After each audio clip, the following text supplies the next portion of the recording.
మన కవులు చమత్కారం విషయంలో భగవంతుణ్ణి కూడా వదలలేదు. సరే, మామూలు కవులు మానవమాత్రులు మామూలుగా హాస్యం ఆడినట్టే దేవుడితోనూ హాస్యం ఆడిన సందర్భాలు మనం చాలా చెప్పుకున్నాం. కానీ మహాతత్వవేత్తగా, అవతార పురుషుడుగా, జగద్గురువుగా ప్రసిద్ధి చెందినటువంటి శంకరాచార్య స్వామి కూడా శివుడితో సరసం ఆడారు. అక్కడ కూడా ఆయనకి పరిహాస ప్రసంగం భక్తిలో ఒక భాగంగా ఆయన చొప్పించారు. మోక్ష సాధన సామగ్రియాం భక్తిరేవ గరీయసి అంటారు స్వామి. మోక్షాన్ని పొందేటువంటి సాధనాల్లో ఏదో కర్మ మార్గం, యోగ మార్గం, జ్ఞాన మార్గం, భక్తి మార్గం ఏవో ఉన్నాయి కదా. భక్తి గరీయసి, జ్ఞానం వల్లనే మోక్షమైనా ఆ జ్ఞానం పొందాలంటే ముందు భక్తి ఉండాలి, విగ్రహారాధన చేయాలి, చిత్తశుద్ధి కలగాలి, అప్పుడే జ్ఞానం అన్నారు. మరి ఆరాధన చేసేటప్పుడు భక్తులకి రకరకాల చమత్కారమైన భావాలు తోస్తాయి. భగవంతుడితో చెప్పడానికి భయపడితే అలాగే దేవుడు కదా, వేళాకోళం ఆడచ్చు ఆడకూడదు, కాస్త గంభీరంగా ఆడాలి, అంతకంటే ఉంది. దాన్ని ఆయన అంటున్నారు చూడండి. భక్తులు రకరకాల కోరికలు కోరతారు భగవంతుడిని. తిండి లేని వాళ్ళు 2 పూట్ల తిండి ఉంటే చాలు దేవుడా అంటారు. ఇప్పుడు అలా అనేవాళ్ళు ఎవరు లేరనుకోండి, తిండికి ఏం లోటేం లేదు, ఇంకా అత్యాశలే ఎక్కువైనాయి అందరికీ. సరే, బట్టలు లేని వాళ్ళు నువ్వు పీతాంబరం కట్టుకున్నావు దేవుడా మాకేమిస్తావని అడుగుతారు. ఇళ్ళు లేని వాళ్ళు ఇళ్ళు అడుగుతారు. సంపదలు లేని వాళ్ళు సంపదలు అడుగుతారు. వాహనాలు లేని వాళ్ళు పెద్ద పెద్ద కార్లు వాహనాలు అడుగుతారు. ఈ అడిగేటప్పుడు చాలా విచిత్రంగా చమత్కారంగా అడుగుతున్నారు ఆయన. శివానందలహరి స్తోత్రంలో చమత్కారభరితమైనటువంటి శ్లోకం. అశనం గరళం ఫణీకలాపో వసనం చర్మ చ వాహనం మహోక్షక. అశనం గరళం ఫణీకలాపో వసనం చర్మ చ వాహనం మహోక్షక. మమ దాస్యసి కిం కిమస్తి శంభో తవ పాదాంబుజ భక్తిమేవ దేహి. మమ దాస్యసి కిం కిమస్తి శంభో తవ పాదాంబుజ భక్తిమేవ దేహి. పరమేశ్వర, అశనం గరళం, మాకు తిండి లేక నిజంగా నిన్ను భోజనం పెడదామని అడుగుదామంటే ఇబ్బంది. ఎందుకంటే అశనం గరళం, నువ్వు తినేదే విషం. అక్కడికి ఆయన ఏదో రోజు విషమే పరిగెట్టుకుని విషంలోనే పప్పు, విషంలోనే వంకాయ కూర, విషంలోనే గోంగూర పచ్చడి వేసుకుంది అన్నట్టుగా. ఎప్పుడో క్షీరసాగర మథన సమయంలో తప్పనిసరి విషం స్వీకరించాడు ఆయన. అందుకని విషం ఆయనకు ఆహారం కాదు. కానీ కవి చమత్కారం ఇలాగే ఉంటుంది. విషం తినే రకం. జీవితంలో లోకంలో కూడా ఎవరైనా ఒక దుస్సాహసం చేస్తే అప్పటికి బాగానే మెచ్చుకుంటారు అందరూ. అతను కాబట్టి చేశారండి, ఎవరూ చేయలేకపోయాడండి అంటారు. తర్వాత ఏమంటారంటే ఏదో పెద్ద 10 అంతస్తుల భవనం నుంచి దూకి క్షేమంగా బయటపడ్డాడు అనుకోండి, అబ్బా మహావీరుడండి, మామూలు ధైర్యం కాదంటారు. తర్వాత ఏదైనా మాట వస్తే అథవా ఏదైనా కోపం వస్తే దూకేసే రకం, వీడికి పిల్లలు పక్కన అంటారు. మరి ఇదివరకు సాహసమైంది, ఇప్పుడు ఎందుకు పనికి రాకుండా పోయింది? కాలం గడిచేసరికి కొన్ని విషయాలు చాలా గొప్పవైపోతాయి. కాలం గడిచేసరికి మహత్తరమైన విషయాలు మామూలు విషయాలు అయిపోతాయి.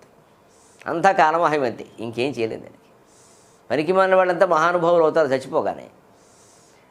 ఇక బతుకున్నంతసేపు ఎంత మహానుభావుడైనా పనికి మాలిన వాడే అవుతాడు. వాడికి ఏమొచ్చు. వాడు పోగానే మాత్రం ఈయన లేని లోటు తీర్చలేంది. ఎందుకంటే ఈయనకు సుఖంగా ఉంది. ఇప్పుడు వాడు వెళ్ళిపోయాడు కదా, ఈయనకు పోటీ లేరు. ఇంకా ఇదో పెద్ద మాట మాట్లాడతాడు. ఇది దొంగ ప్రపంచం ఇది. దాంట్లోనే అందుకే లోక సహజమైన తీరులోనే చెప్తే మరి అర్థమవుతుంది కదా. అందుకని క్షీరసాగర మథనం అప్పుడు విషం తాగిన కారణంగా ఇక విషం ఆయనకి ఏదో రోజు ఇదే ఆహారం అన్నట్టుగా చెప్తే అలాగా.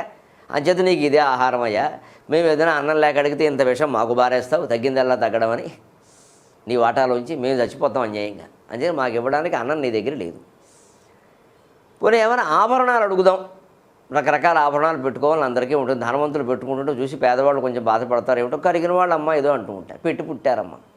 పోనీ ఏ భక్తులైనా శివుడి కోసం తపస్సు చేస్తే ఆభరణాలు ఇద్దామంటే ఫణి కలాపు, ఆయన దగ్గర ఆభరణాలు ఏమున్నాయండి? ఇక్కడికేమో తాచుపాము, ఇక్కడేమో పొట్లపాము, అక్కడేమో కట్లపాము తప్పితే ఒంటి నిండా పాములే. అందుకని ఎవరైనా ఆభరణం కావాలి, దానికి ఏముందో తీసుకో అని బారేస్తాడు. చచ్చి ఊరుకుంటాం మనం. అది తాచుపాము, అది జరుగుడ్డు. ఆయన కాబట్టి భరిస్తున్నాడు, మనం ఎక్కడ భరిస్తాం? అంచేత ఆయన దగ్గర నీ దగ్గర ఆభరణాలు కూడా లేవు, ఇద్దామంటే అన్ని పాములు ఉన్నాయి. వసనం చర్మచ, పోనీ రకరకాల ఏమైనా చందన బొమ్మన షోరూములు, రేమాన్స్, షూటింగ్, షర్టింగ్, ఏమైనా రకరకాల సిల్కు చొక్కాలు ఇవ్వయా అని అడుగుదాం. పోనీ పట్టు బీతాంబరాలు ఏమైనా అడుగు. విష్ణుమూర్తిని అడిగితే ఇస్తాడు, ఆయన అవే కట్టుకుంటాడు. ఈయనకేమిటి, ఈయన దిగంబరాయ విద్మహే, అసలు గుడ్డ కట్టుకునే రకం కాదు. కట్టుకుంటే ఏనుగు దూరం కట్టుకుంటాడు. అంచేత వసనం చర్మచ, నీ దగ్గరున్న వస్త్రమే ఏనుగు తోలు, అది కూడా నెత్తురు గారుతూ ఉంటుంది. మరి అదేం అభిరుచో కానీ ఇంతకాలం ఆయనతో కాపురం చేసినందుకు అమ్మవారికి నోబెల్ శాంతి బహుమతి ఇవ్వాలి ఆవిడికి. ఏనుగు చర్మం కట్టుకుంటాడు. నీ దగ్గర ఉండేదే ఓ తోలయ్యా మాకేమిస్తావు, పైగా అడగగానే ఇచ్చేసే రకం. మరి దిగు నేను ఎలాగో దిగంబరున్న లోకం అంటూనే ఉందిలే పో అంటాడు ఆయన. అది లెక్క పెట్టే రకం కాదు. అంటే పోనీ వస్త్రాలు అడుగుదామా అంటే ఏనుగుతోలు పట్టుకొచ్చి మాకిస్తావు, అది మేము కట్టుకునేది కాదు నాయన. వాహనం మహోక్ష, పోనీ కలికాలమయ్యా, సిటీ బస్సు ఎక్కాలంటే కష్టంగా ఉంది హైదరాబాదులో, అందుకని ఓ కారు ఇవ్వయ్యా, ట్రాఫిక్ జామ్ అయితే నా కారు వేసుకుని ఏం పోతా అని అడిగితే తీసుకోవా నా కారు ఖాళీగానే ఉందని ఇస్తాడు. మహోక్ష, పెద్ద ఎద్దు, ముసలి ఎద్దు, అది అరగంటకు అడుగు వేస్తుంది. ఒక్కడుక్కే ఈయన దాని భుజం మీద చేసి అలిసిపోయావు సిక్కులివి పెట్టమంటాడు ఈయన. అంత ప్రేమ అదంటే.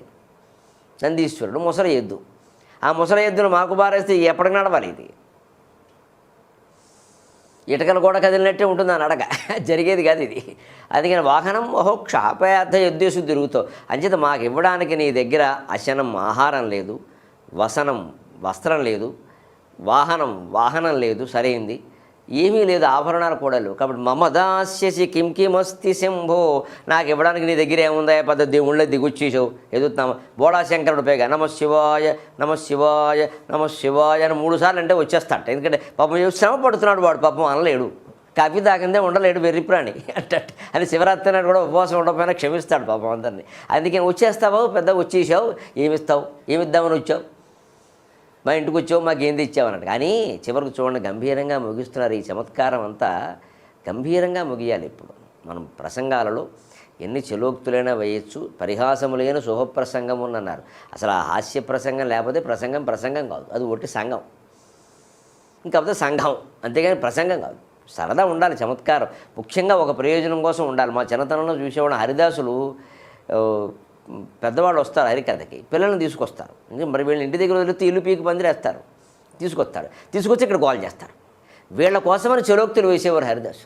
ఈ పిల్లల కోసం ఆంజనేయ స్వామి వచ్చాడు డామ్ అని దూకేవాడు, మేమంతా నిద్రపోయేవాళ్ళని లేచేవాళ్ళం. శ్రీమతి ధర్మారమణ గోవిందో హరి అనేవాడు. అది అబద్ధం, మా నిద్ర వదిలిపోయేది. మరి పిల్లల్ని సైతం హరిదాసు చూసుకోకపోతే పిల్లలంతా మీరు విడిగా కూర్చోబెట్టండి అంటే పిల్లలు విడిగా కూర్చోరు, వాళ్ళు ఈ పెద్దాళ్ళని పీక్కు తింటారు, వీళ్ళు వినడానికి ఉండదు. చివరికి హరిదాసు గారికి జనం ఉండరు. అందుకని పాపం అప్పుడు హరిదాసులు ఏం చేసేవారంటే ఆదిభట్ట నారాయణదాసు లాంటి మహాపండితులు, తెలుగు సంస్కృతాల్లో దిగ్ధంతులు లాంటి పండితులు కూడా చాలా పామర జనానికి అర్థమయ్యేలా మామూలుగా చెప్పేవారు. లేకపోతే మరి వినడానికి ఉండదు. ఆ చలోక్తులు ఎందుకు అంటే ముందు ముఖ్యంగా ఈ నిద్రపోయి చురుగ్గా ఉండడానికి ఉపయోగపడుతుంది. అందుకని ఉండాలి, కానీ అది ఎప్పుడు గంభీరమైన సందేశంతో ముగియాలి. అంతేగాని ఆ చలోక్తులతోనే మనం వస్తే చివరికి ఉపన్యాసకుడిని కమెడియన్ జోకర్ అంటారు. ఎంత మహాపండితులైనా ఆయన జోకర్ అని అంటారు. జోకర్కి మనకి తేడా ఉండద్దా? అందుకని ఈయన చలోక్తే విసిరిన చివరిలో మమ దాస్యసి కిం కిమస్తి శంభో తవ పాదాంబుజ భక్తిమేవ దేహి, నువ్వు ఇవ్వగలిగింది నా దగ్గర లేనిది ఒకటి ఉందయ్యా, నీ పాదముల యందు భక్తి, ఆ భక్తిని నాకిమ్మని అడిగాడు. ఎంత గంభీరం అండి! మాకు అన్నం పెట్టలేవు, బట్టలు ఇవ్వలేవు, వాహనాలు ఇవ్వలేవు, వస్తువులు ఇవ్వలేవు, కాబట్టి నువ్వు ఇవ్వగలిగింది నాకు అవసరమైంది ఒకటి ఉంది, అది భక్తి. అంటే అన్నం నిండా ఉన్న వాళ్ళకి, బోళ్ళు వాహనాలు ఉన్న వాళ్ళకి, 7 వారాల నగలు ఉన్న వాళ్ళకి ఈ భక్తి ఉందే. అంచేత మనకు కావలసింది అదే, అది ఉంటే మిగిలిన వస్తాయి. అంచేతను మనిషి ఈ సంపదలు ఎన్ని సంపాదించుకున్నా చివరికి భక్తి ఉండాల్సింది అని చెప్పడం కోసం వ్యంగ్యంగా ఇలా చెప్పారు. అంతేగాని శివుడికి మనకేం ఇయ్యలేడన ఈశ్వరస్య భావం ఐశ్వర్యం, కుబేరుడికి, లక్ష్మీదేవికి, సమస్త దేవతలకి ఐశ్వర్యాన్ని ఇచ్చింది ఆయనే. ఆయన గురించి తపస్సు చేయడం వల్ల అందరికీ ఐశ్వర్యం వచ్చింది. మరి ఆయన ఇవ్వలేకపోవడం ఏంటి? ఆ భక్తి ప్రధానమైన భక్తులకి చెప్పడం కోసం స్వామి ఇంత చమత్కారమైన శ్లోకం రచించారు. అశనం గరళం ఫణీకలాపో వసనం చర్మ చ వాహనం మహోక్షః మమ దాస్యసి కిం కిమస్తి శంభో తవ పాదాంబుజ భక్తిమేవ దేహి.